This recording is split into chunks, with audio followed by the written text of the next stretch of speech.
اس لیے ہم اس وقت کے انتظار میں ہیں کہ جب صالح حکمران کا سایہ ہمارے اوپر آئے اور پھر امت مسلمہ کا جو قائد ہے وہ جہاد کا اعلان کرے، اور پھر جب وہ اعلان ہوگا، یہ میں آپ کو خوشخبری دیتا ہوں، یہ اعلان پاکستان سے ہوگا۔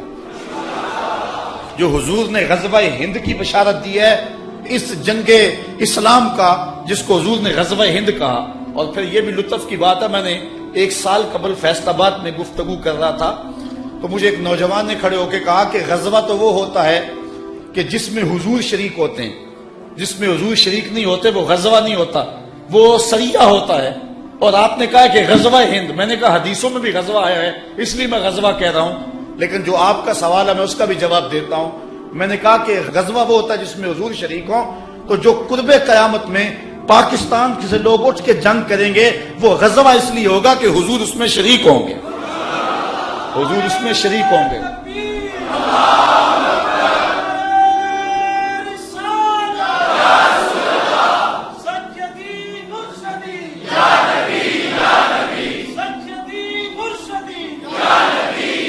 پاکستان کی روحانی ڈائری دیکھیں، جب 65 کی جنگ لگی ہے تو وہ خدام جو حضور کے روضہ کے آس پاس جھاڑو دیتے ہیں، ان میں سے کچھ لوگ سوئے تو انہوں نے خواب دیکھا کہ حضور 5 اصحاب کے روضہ انور سے نکل رہے ہیں اور حضور نے جنگی لباس پہنا ہوا ہے اور اسلحے پہنے ہوئے۔ انہوں نے کہا ہمارے ماں باپ آپ پہ قربان ہوں، حضور آپ اس وقت جنگی لباس میں کہاں جا رہے ہیں؟ رات کا موقع ہے۔ تو حضور علیہ السلام نے فرمایا کہ پاکستان پہ ہندوستان نے حملہ کر دیا ہے، میں ان کی مدد کو جا رہا ہوں۔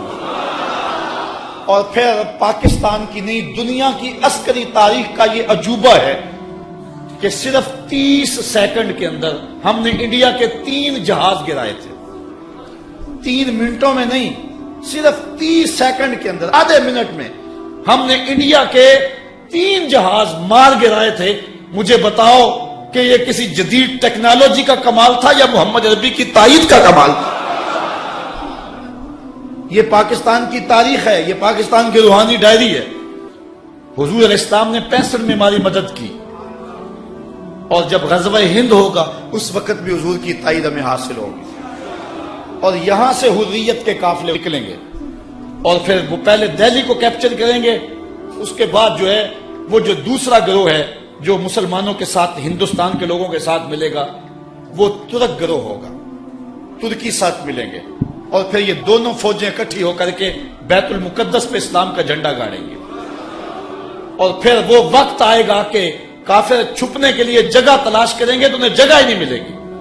آج تو ہم رسوا ہو رہے ہیں نا، پھر وہ وقت بھی آئے گا کہ جھنڈا ہمارے ہاتھ میں ہوگا، ایٹم بم ہمارے ہاتھ میں ہوگا، میزائل ہمارے ہاتھ میں ہوں گے، پھر ورلڈ آرڈر بھی ہمارا ہی چلے گا۔ پھر دنیا کے اوپر اگر کوئی جھنڈا اونچا ہوگا تو وہ میرے محمد کا ہی اونچا ہوگا۔ انشاءاللہ وہ وقت دور نہیں ہے، وہ آنے والا ہے۔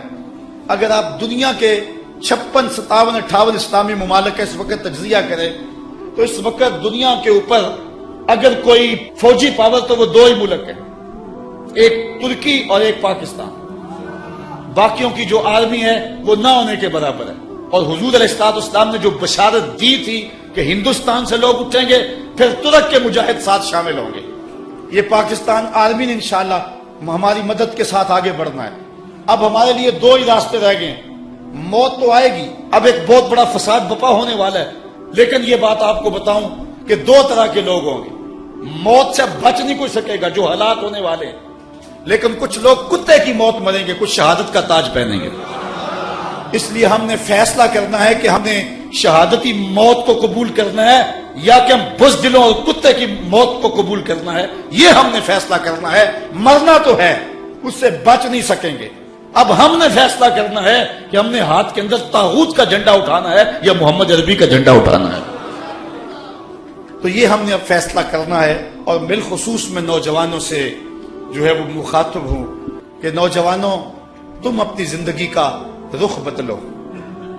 میں کہتا ہوں زیادہ وقت نہیں، جتنا وقت تم بیٹ بلے کو دیتے ہو اور کھیل کے میدان کو دیتے ہو اتنا وقت قرآن کو دے دو، جتنا وقت تم کرکٹ کو دیتے ہو اتنا وقت رسول اللہ کی امت کو دے دو، صرف اتنا وقت اگر تم دے دو جتنا وقت صرف کرکٹ کو دیتے ہو، ارادہ کر لو آج اتنا وقت آج کے بعد قرآن کو دیں گے، اگر عزم کریں اگر 100 نوجوان بھی یہاں سے عزم کر کے اٹھے تو میں سمجھتا ہوں کہ اس سیالکوٹ کے اندر ایک اسلامی انقلاب برپا ہو جائے گا. اور میں جگہ جگہ کہہ رہا ہوں کہ 313 نوجوان تیار ہو جائیں ہر شہر سے، ہر بستی سے. اور پھر وہ لمحے آنے والے ہیں کہ جن لمحوں کے اندر ان نوجوانوں کے ہاتھوں میں اسلام کا جھنڈا ہوگا. انشاءاللہ وہ وقت اب دور نہیں ہے. موت سے چھٹکارا تو کسی کو نہیں ہوگا، لیکن یہ آرزو کرو کہ اللہ ہمیں شہادت کا تاج نصیب فرمائے، آبرو کی زندگی نصیب فرمائے اور آبرو کی موت نصیب فرمائے. اللہ اکبر. اس کتاب رحمت کے جو حق ہیں ہم ان کو ادا کریں. میرے جذبات آپ دیکھ رہے ہیں، میرے گلے پر بھی اثر ہے، لیکن میں کیا کروں. میں یہ چاہتا ہوں کہ اس وقت جو ہے جو حالات ہیں میری زبان وہ بوجھ برداشت نہیں کر سکتی جو میرے دل کے اندر ہے. میرا جی چاہتا ہے کہ میں چوکوں اور بازاروں میں جا کے چیخوں اور شور کو ایک ہنگامہ کھڑا کر دوں اور دنیا کٹھی ہو. تم کو کہوں کہ ایک مجذوب کی آواز سن لو، ایک پاگل کی صدا سن لو. شاید کہ تمہیں یہ دوبارہ کوئی بتانے والا نہ ہو. آؤ اٹھو، قرآن کا پرچم تھام لو. یہ تمہیں موقع تقدیر نے ایک بار اور دیا ہے. قدرت بار بار موقع نہیں دیا کرتی، یہ تمہیں موقع دیا ہے. اور اتنا بڑا حادثہ ہوا ہے قرآن مجید کی آتش زدگی کا کہ امت مسلمہ کے لیے اس سے بڑا کوئی حادثہ اور کیا ہو سکتا ہے. لیکن اب بھی اگر نہ اٹھے تو شاید ہمیں تاریخ معاف نہ کرے. اللہ تعالیٰ جل شانہ ہمیں کتاب رحمت کی نوکری کی توفیق نصیب فرمائے. اس کتاب رحمت قرآن مجید کے ہمارے ذمے جو ہیں وہ 6 حق ہیں جن کو ہم نے ادا کرنا ہے. پہلا حق اس کتاب کا کہ اس کو اللہ کی کتاب مانا جائے اور یہ غیر مخلوق ہے، مخلوق نہیں ہے. اب اس وقت مجھے امام احمد بن حنبل یاد آئے. اس کتاب رحمت پر پہلے بھی حملے ہوتے رہے چونکہ امت مسلمہ کا اثاثہ یہ کتاب ہے. اقبال کہتا ہے گر تو می خواہی مسلمہ زیستن نیست ممکن جز بقرآن زیستن. اگر تو مومن بن کے جینا چاہتا ہے تو قرآن کے بغیر تو جی نہیں سکتا ہے. یہ امت مسلمہ کا نصاب ہے. نصاب امت مسلمہ کا مرکز بیت اللہ اور گنبد خضرا ہے اور ان کا نصاب قرآن مجید ہے. میر کارواں حضور ہیں. اس لیے ہدایت کے ان چشموں کو اوباما نے کہا تھا کہ ہم جو ہے وہ مکے اور مدینے 2 بستیوں کو مٹا دیں تو دنیا پر امن قائم ہو سکتا ہے. دوسرا حملہ خاکوں کے ذریعے انہوں نے حضور کی ذات پہ کیا تھا اور تیسرا حملہ اب انہوں نے قرآن مجید پہ کیا ہے اور یہی ہمارے مراکز ہے. کعبۃ اللہ، گنبد خضرا یہ ہمارے مراکز ہے اور حضور ہمارے میر کارواں ہے میر حجاز اپنا. اس نام سے باقی ہے آرام جہاں ہمارا، چین و عرب ہمارا، ہندوستان ہمارا، مسلم ہے ہم، وطن ہے سارا جہاں ہمارا.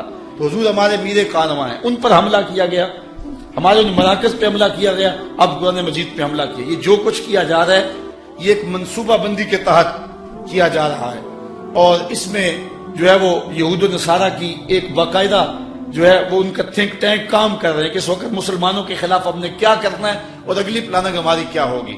اس کے مقابلے میں ہمارے تھنک ٹینک موجود نہیں ہیں، لیکن جہاں جہاں جس کو اللہ تعالیٰ نے دل کا درد دیا ہے وہ اپنی توفیق کے مطابق کر رہا ہے. اللہ تعالیٰ کی بارگاہ میں یہ دعا مانگیں کہ اللہ ایسے اسباب پیدا کرے کہ غیرت مند حکمران آئے اور پھر امت کے لیے کوئی لاہ عمل تیار کیا جائے. ورنہ وہ اقبال نے کہا تھا چمن میں رخت گل شبنم سے تر ہے، سمن ہے سبزہ ہے باد سحر ہے، مگر ہنگامہ ہو سکتا نہیں گرم، یہاں کا لالا بے سوز جگر ہے. اللہ امت کو کوئی قیادت صلاح الدین ایوبی جیسی عطا فرما.